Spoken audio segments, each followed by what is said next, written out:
What's up, everybody? I'm randomfrankp. Welcome back now to episode 2 of A Look Behind, the series where we take a look behind the scenes of your favorite tech YouTubers. Today we're taking a look behind. Dmitry with HardwareCanucks. What's going on, Dmitry? How you doing? I'm good, man. How are you, Frank? Very good. Thank you very much for taking the time to be on today. It means a lot to me. And last week Linus said it's gonna be hard to one up the having him for the first episode, but I think this is definitely up there because I have to say, I know you probably get it a lot in your comments, but your videos are just hands down one of the most professional I've ever seen. Your reviews, everything is just buttery smooth, on point. So today we're going to talk to you about all the gear you use behind the scenes to achieve those beautiful shots you get.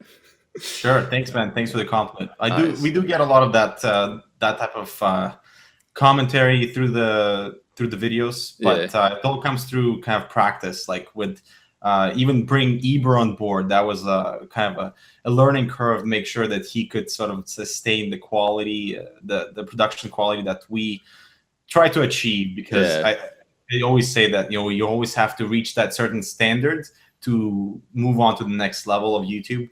So yeah, dude, definitely. Yeah, it's just I don't know what it is, but like just something about your shots, everything is just like it's so enticing to just keep watching. But definitely shout out on that. So we're gonna get into it right away. Just basic questions about the gear you use. So starting off, what kind of lighting system do you use to get proper lighting on all the gear you're reviewing? So lighting to majority of the stuff is shot with two soft boxes that I have from Canadian Studio. So these are the cheapest soft boxes that I could find, and I always go by the motto of like trying to use the most that you have. So I didn't want to spend like $1,000 on a soft box because I'm thinking, man, that's a lot of money I could potentially put into other gear. So I went with the cheapest thing that I thought would work for me. So these are Canadian Studio.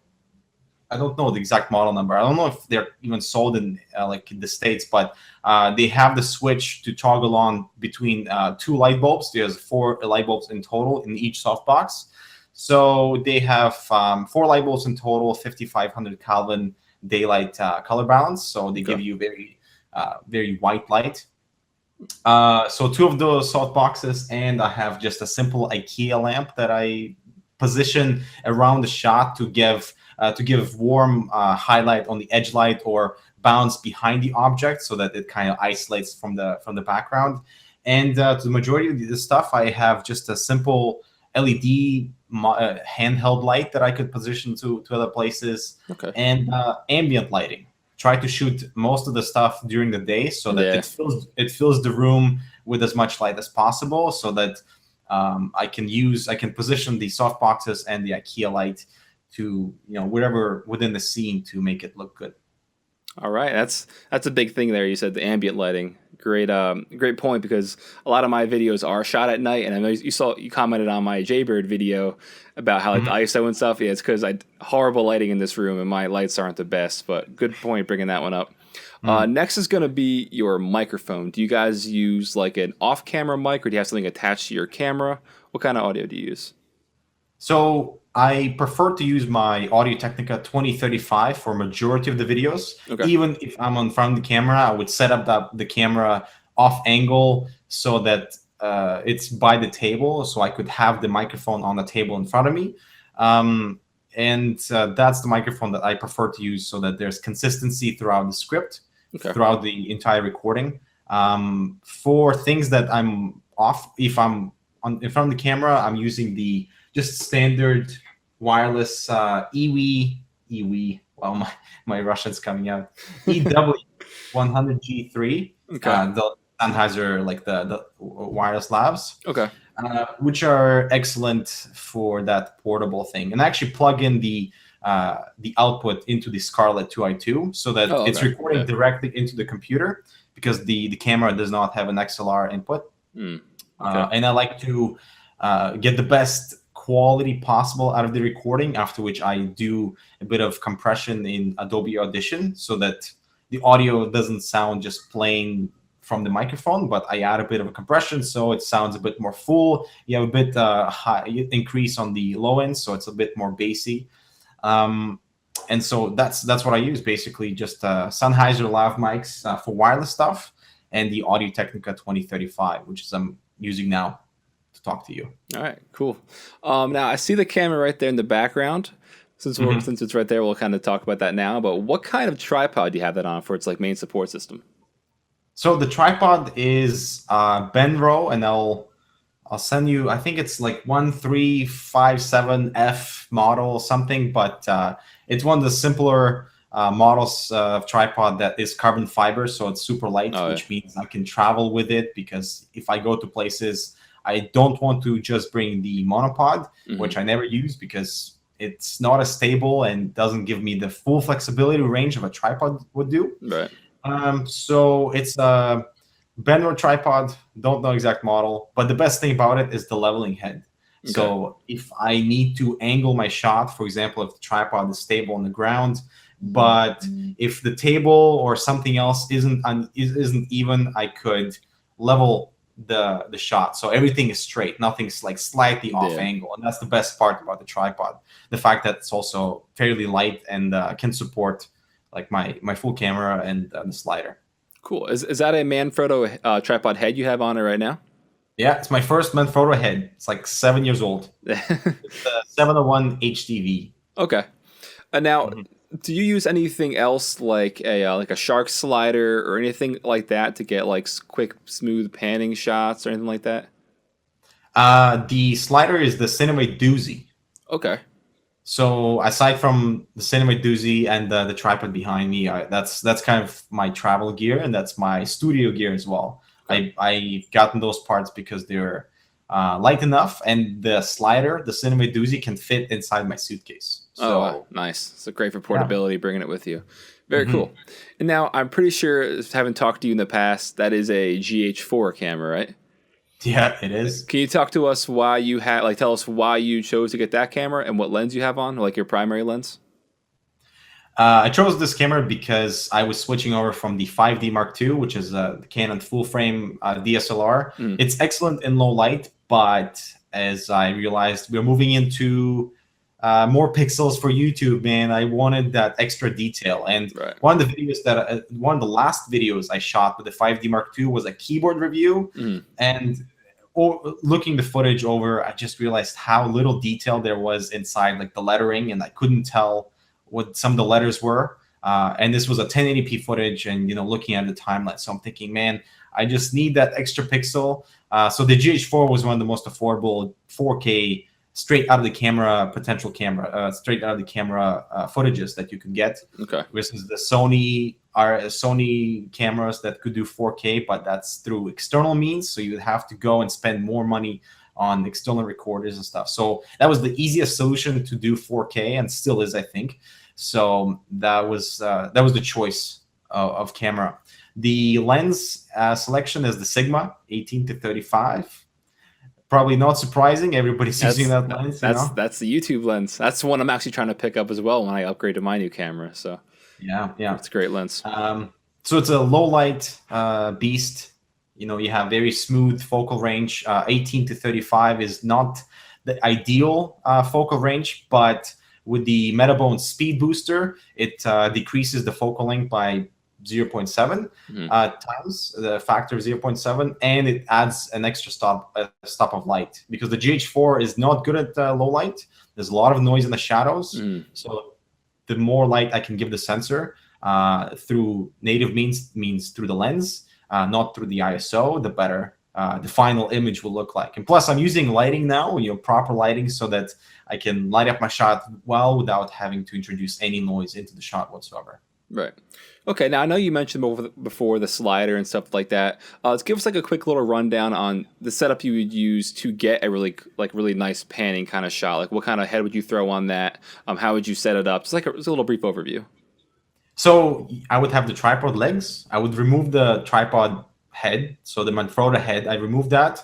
It has the screw in the bottom of the tripod. I would mount the slider on top of the tripod, and I would mount my Manfrotto head on the slider. Okay. So you have that type of system. So anytime I would need to remove the slider, I would have to remove the head, remove the slider, and put the head back on the tripod. But if I would need to get some quick slider shots, it would be that slider would be on top, then the Manfrotto head on top of the slider, put the camera on, get my shot. If I'm doing any pans, it's all about patience, and especially with this Cinevoid Doozy doesn't have any assistance or resistance onto it. It's just literally wheels on rails. Okay. So it's all about like making sure that you are sliding it as smooth as possible in order to get the best possible shot. But there's also warp stabilizer. Okay, yeah, that's what I was gonna get into next. Like, do you use any sort of like plug-in to have it like extra smooth and stuff like that you guys use? Yeah, most of the time I use a warp stabilizer. Even if the shot is completely usable, I just have this like, I need to warp it, man. I need to warp it just in case. Just in case, because sometimes the speed, sometimes you can nail down very well. But if I'm doing both pan and also rotation of the head, that means I might not get the speed of the rotation matched perfectly to the speed of my slide. So the warp really just nails it down. And also because I'm shooting at 4K, it literally just whatever it crops out, it's never noticeable. You don't lose detail, and you can kind of like zoom in there a little bit too. So it just becomes that fluid motion that everybody sort of knows about our videos, and that's the way to do it, man. Just patience and like very slow slides, and then warp stabilizer. See, it's impressive that you do this all manually, because there are stuff out there that can control sliders, like with their own controller and stuff. So the fact that you did it all manually is very impressive. Now, getting into the software, do you use Premiere, I would assume, for editing? Yep. Okay. Any sort of like color correction you guys do post, or do you usually just white balance it all like within the camera or something like that? So the best thing to do for any video guy is to create a template that would eliminate so much time in post-production work, especially if you're doing this on a constant basis. So in my setting where I shoot with my 2 lights and my third light, warm light, and ambient lighting during the day, I have created the preset that I use constantly. So it's an adjustment layer on top of my Premiere timeline, which basically stays identical. And anytime I do any shots, I keep my settings on camera pretty much identical throughout the entire time. I never change the white balance because when I first got the camera, I made sure that I have the perfect white balance. So I did a couple of shots. I did my tests. I did like 10, 15 shots with different white balance that I set custom white balance inside the camera. And that hasn't changed since. So every time I shoot anything on camera inside the studio, I would bring it into post-production, and color correction is already finished because I know my preset in camera, I know my preset in Adobe software, and it just goes into like I quickly edit the stuff out, and I can really get my workflow efficiency pretty much 100% every time, unless we do things like outside where I would still keep the white balance as it is, but I would have to do things like just maybe play around with contrast and stuff like that. But everything is already pre-made in terms of color grading so that I don't have to do it. Okay, that's good that you have that all streamlined then. Now, you guys also have a HardwareCanucks website, right? Where you have like a lot of written reviews. Do you find that you have a lot of your audience going to the website and like staying there and like, interacting and stuff like that? Or do you find that there's also kind of like a reverse pattern there where people find the website and then go to the YouTube channel? I think it's a both-way situation. There's obviously people that prefer to read things and people that prefer to watch, and you kind of choose what you want to do in terms of how you like to consume content. We find that a lot of the YouTube audience gets driven to the site strictly because we have more information. For example, any GPU reviews that we do, the video review is basically the general overview of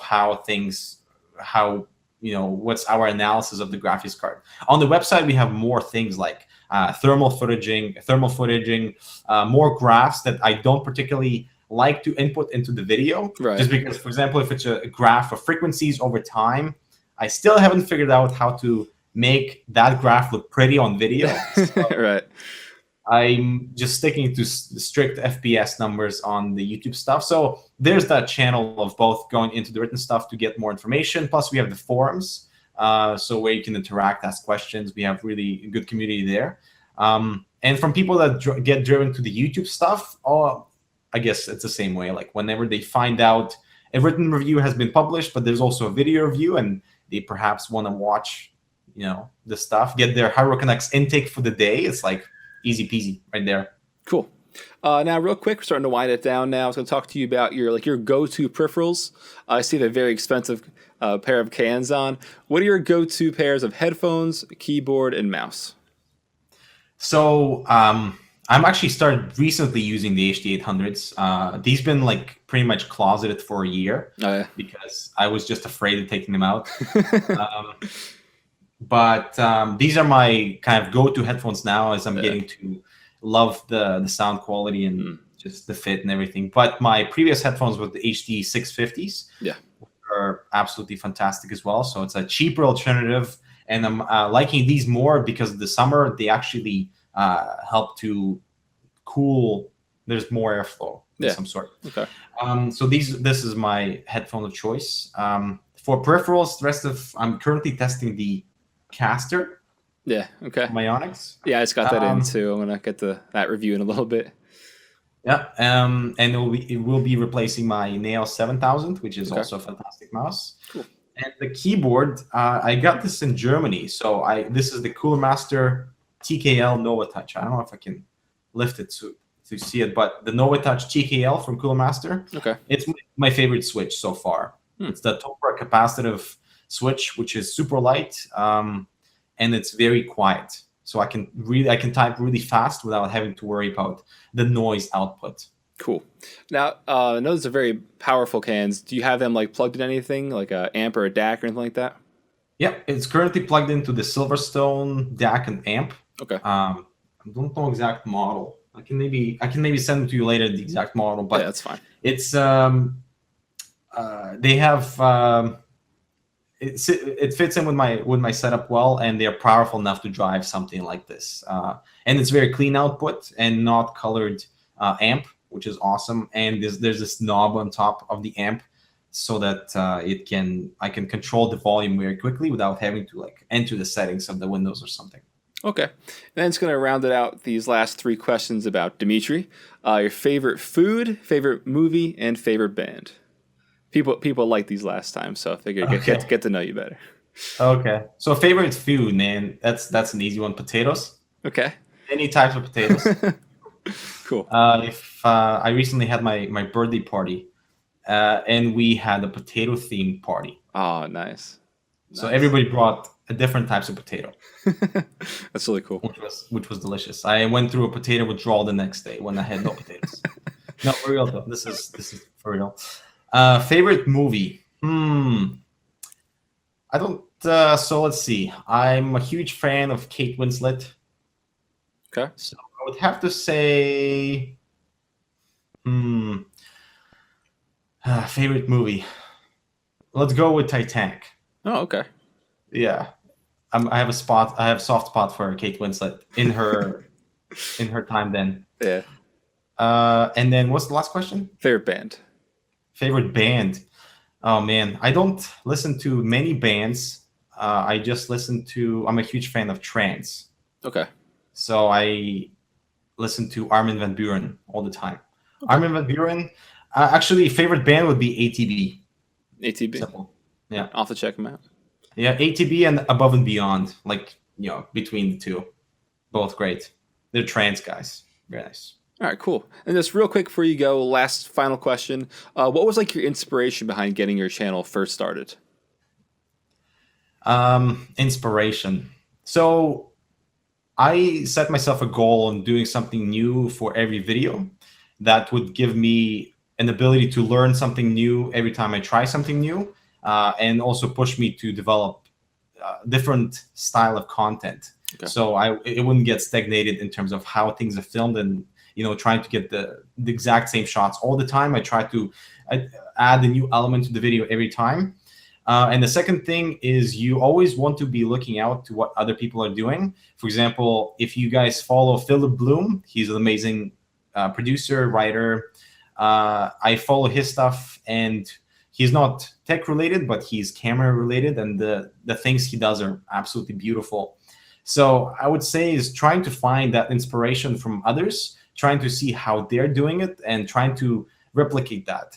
because in the process of replicating something that you love from other people would make you reach to possibly, that same level, but add in your own style. So, if you follow other YouTubers and you like what they're doing and try to succeed just as much as they do, trying to follow what they're doing in terms of visual aesthetic, and obviously style is your own style, because style, of course, is what sells. But trying to basically replicate what you love and trying to add your own element to it is how I would say to, like, the inspiration for me. Yeah. Cool. Very, very unique. I like that. All right, man. Thank you very much, Dmitry, for being on episode 2 of A Look Behind. Everybody, definitely go check out Hardware Canucks. I'm sure they already have. You were like probably the most highly requested on episode 1, so I wanted to get you on here real quick. So, oh wow, you got a great fan base. Thanks for having me. Yes, no problem. I'll talk to you later, man. All right, Frank. Cheers. All right, guys, going to wrap it up now for episode 2 of A Look Behind, featuring special guest Dmitry from Hardware Canucks. If you guys haven't already, but I'm sure you have, definitely head over to his channel, check it out. Everything I said about him is completely true. He has, hands down, probably the most professional looking channel I have ever seen. His channel is just straight up goals, so definitely go check him out. And again, big thank you to Dmitry for being on. If you haven't already, guys, if you liked the video, please give it a thumbs up to show your support. Comment down below on who you want to see on an upcoming episode. And while you're at it, you can go on Twitter, tweet at them, tell them you want to see them on randomfrankp's A Look Behind. And also, while you're on Twitter, you can hit me up. Follow me on Twitter at randomfrankp. And lastly, don't forget to hit subscribe. I've done a ton of tech reviews in the past, got a ton of room tour setups, stuff like that. If you want to see more future episodes of A Look Behind, you're not going to want to miss out. Hit subscribe. Hope you guys enjoyed, everybody. I'm Random Frank P. Have a good day.